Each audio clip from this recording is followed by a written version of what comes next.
ಆಯುರ್ವೇದದ ಮೂಲಕ ದೇಹವನ್ನು ನಿರ್ವಿಷೀಕರಣಗೊಳಿಸುವ ಸರಳವಾದ ಮಾರ್ಗ.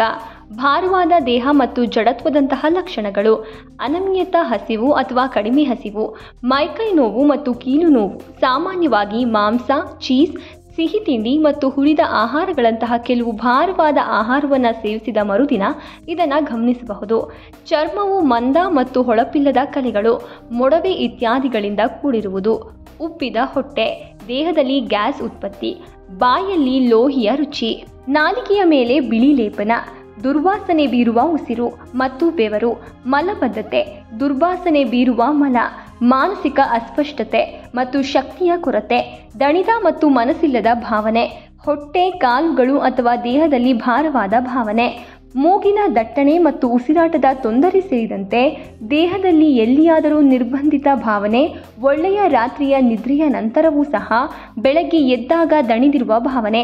ಈ ಎಲ್ಲ ಮೇಲ್ಕಂಡ ಸೂಚನೆಗಳಲ್ಲಿ ಕೆಲವನ್ನ ನೀವು ಗಮನಿಸಿದರೂ ಸಹ ಟಾಕ್ಸಿನ್ಗಳಿಂದ ನಿಮ್ಮ ದೇಹ ವಿಷಪೂರಿತವಾಗಿದೆ ಎಂದು ಅರ್ಥ. ತೂಕ ಇಳಿಸುವಿಕೆ, ಆರೋಗ್ಯಕರ ಚರ್ಮ ಮತ್ತು ಕೂದಲನ್ನು ಪಡೆಯಲು ದೇಹದಿಂದ ವಿಷವನ್ನು, ಟಾಕ್ಸಿನ್ ತೊಡೆದು ಹಾಕುವ ಉದ್ದೇಶದಿಂದ ಪ್ರತಿಯೊಬ್ಬರೂ ಡಿಟಾಕ್ಸ್ ಯೋಜನೆಯನ್ನು ಅನುಸರಿಸುತ್ತಾರೆ.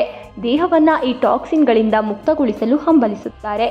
ಆದರೆ ಈ ಟಾಕ್ಸಿನ್ಗಳು ಯಾವುವು ಅಥವಾ ಅವು ದೇಹದಲ್ಲಿ ಹೇಗೆ ರೂಪಿತಗೊಳ್ಳುತ್ತವೆ ಮತ್ತು ಅವು ತಮ್ಮನ್ನು ಹೇಗೆ ಅನಾರೋಗ್ಯಕ್ಕೆ ಗುರಿಪಡಿಸುತ್ತವೆ ಎಂದು ನೀವು ಎಂದಾದರೂ ಯೋಚಿಸಿದ್ದೀರಾ? ಕೆಲವು ಸಮಸ್ಯೆಗಳು ಎಂದಿಗೂ ಗುಣಮುಖವಾಗುವುದಿಲ್ಲ ಎಂದು ನೀವು ಎಂದಾದರೂ ಯೋಚಿಸಿದ್ದೀರಾ? ಯಾವುದೇ ಪ್ರಮಾಣದ ಔಷಧಿಗಳು, ಪರಿಹಾರಗಳು, ಮಸಾಜ್ಗಳು ಪರಿಣಾಮಕಾರಿ ಎಂದು ತೋರುತ್ತಿಲ್ಲ ಎಂದು ಭಾವಿಸಿದ್ದೀರಾ? ಆಧುನಿಕ ಔಷಧಗಳು ಇದಕ್ಕೆ ಉತ್ತರವನ್ನು ಹೊಂದಿಲ್ಲದಿರಬಹುದು, ಆದರೆ ಆಯುರ್ವೇದವು ಖಂಡಿತವಾಗಿಯೂ ವಿವರಣೆಯನ್ನು ಹೊಂದಿದೆ. ದೇಹದಲ್ಲಿ ಅಮ ಎಂಬ ವಿಲಕ್ಷಣವಾದ ವಿಷದ ಉಪಸ್ಥಿತಿಯು ಕೆಲವು ಕಾಯಿಲೆಗಳಿಗೆ ಕಾರಣವಾಗಿದೆ. ಇದಕ್ಕೆ ಚಿಕಿತ್ಸೆ ನೀಡುವ ಮೂಲಕ ಆಯುರ್ವೇದವು ಅನಾರೋಗ್ಯವನ್ನು ನಿವಾರಿಸುತ್ತದೆ. ಆಯುರ್ವೇದವು ಈ ವಿಷವನ್ನು ತೊಡೆದು ಹಾಕುವುದು, ಆರೋಗ್ಯವನ್ನು ಪುನಃಸ್ಥಾಪಿಸುವುದನ್ನು ಖಾತ್ರಿಪಡಿಸುವುದಲ್ಲದೆ ದೀರ್ಘಾವಧಿಯ ಜೀವನವನ್ನು ಶಕ್ತಗೊಳಿಸುತ್ತದೆ. ಆಯುರ್ವೇದವು ಅಗ್ನಿ ಎಂಬ ಇನ್ನೊಂದು ಅಸ್ತಿತ್ವವನ್ನು ಸಹ ವಿವರಿಸುತ್ತದೆ. ಈ ಪದದ ಅರ್ಥ ಅಕ್ಷರಶಃ ಬೆಂಕಿ, ಆದರೆ ಈ ಸಂದರ್ಭದಲ್ಲಿ ಇದರ ಅರ್ಥ ಜೀರ್ಣಕಾರಿ ಬೆಂಕಿ. ಅಗ್ನಿಯ ಚಯಾಪಚಯ ಕ್ರಿಯೆಯನ್ನು ನಿಯಂತ್ರಿಸುವ ಜೈವಿಕ ಬೆಂಕಿ ಅಥವಾ ಶಾಖ ಎಂದು ವ್ಯಾಖ್ಯಾನಿಸಬಹುದು. ನಮ್ಮ ದೇಹದಲ್ಲಿ ನಡೆಯುವ ಜೀರ್ಣಕಾರಿ ಕಿಣ್ವಗಳು ಮತ್ತು ಚಯಾಪಚಯ ಕ್ರಿಯೆಗಳಿಗೆ ಇದನ್ನು ಹೋಲಿಸಬಹುದು. ಆಹಾರವನ್ನು ಒಡೆಯಲು, ಜೀರ್ಣಿಸಿಕೊಳ್ಳಲು, ಹೀರಿಕೊಳ್ಳಲು ಮತ್ತು ಸಂಯೋಜಿಸಲು ಸಹಾಯ ಮಾಡುತ್ತದೆ. ಮನುಷ್ಯನು ತನ್ನ ಅಗ್ನಿ ಅಥವಾ ಜೀರ್ಣಕಾರಿ ಬೆಂಕಿಯಷ್ಟು ವಯಸ್ಸಾಗಿರುತ್ತಾನೆ ಎಂದು ಆಯುರ್ವೇದ ಹೇಳುತ್ತದೆ. ಜೀರ್ಣಕಾರಿ ಬೆಂಕಿ ಪ್ರಬಲವಾಗಿರುವವರೆಗೆ ಅಮ ಅಥವಾ ಟಾಕ್ಸಿನ್ ದೇಹದಲ್ಲಿ ರೂಪುಗೊಳ್ಳಲು ಸಾಧ್ಯವಿಲ್ಲ.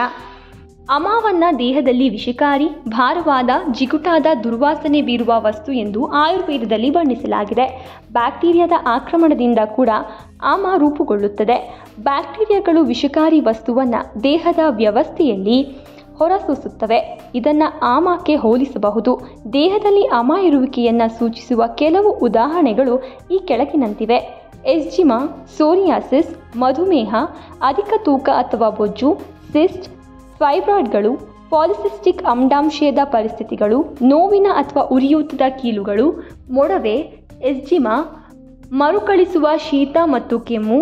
ದೇಹದಲ್ಲಿನ ಅಮ ಟಾಕ್ಸಿನ್ಗಳ ಕೆಲವು ಚಿಹ್ನೆಗಳು ಮತ್ತು ಲಕ್ಷಣಗಳು. ಆಲೋವೆರಾದ ನಿರ್ವಿಷಗೊಳಿಸುವ ಗುಣವು ವಿಷದ ದೇಹವನ್ನು ಶುದ್ಧೀಕರಿಸಲು ಸಹಾಯ ಮಾಡುತ್ತದೆ. ಇದು ಕರುಳನ್ನು ಶುದ್ಧಿಗೊಳಿಸುತ್ತದೆ. ಇದು ನಮ್ಮ ಕರುಳಿನ ಚಲನೆಯನ್ನು ಸುಗಮವಾಗಿ ಮತ್ತು ಆರೋಗ್ಯವಾಗಿಡಲು ಸಹಾಯ ಮಾಡುತ್ತದೆ. ಆಮ್ಲ. ಆಯುರ್ವೇದವು ನಿಮ್ಮ ಊಟವನ್ನು ಆಮ್ಲದಿಂದ ತಯಾರಿಸಿದ ಪಾಕವಿಧಾನದೊಂದಿಗೆ ಪ್ರಾರಂಭಿಸಲು ಶಿಫಾರಸು ಮಾಡುತ್ತದೆ, ಏಕೆಂದರೆ ಇದು ತ್ಯಾಜ್ಯವನ್ನು ನಿರ್ವಿಷಗೊಳಿಸಲು ಮತ್ತು ಹೊರಹಾಕಲು ಸಹಾಯ ಮಾಡುತ್ತದೆ. ನಾರಿನಂಶದಿಂದ ಸಮೃದ್ಧವಾದ ಇದು ಕರುಳಿನ ಚಲನೆಯನ್ನು ನಿಯಂತ್ರಿಸುತ್ತದೆ ಮತ್ತು ಜೀರ್ಣಕಾರಿ ಬೆಂಕಿಯ ಉತ್ಪಾದನೆಯನ್ನು ಹೆಚ್ಚಿಸುತ್ತದೆ. ಇದು ಪೋಷಕಾಂಶಗಳನ್ನು ಉತ್ತಮವಾಗಿ ಹೀರಿಕೊಳ್ಳಲು ದೇಹಕ್ಕೆ ಸಹಾಯ ಮಾಡುತ್ತದೆ.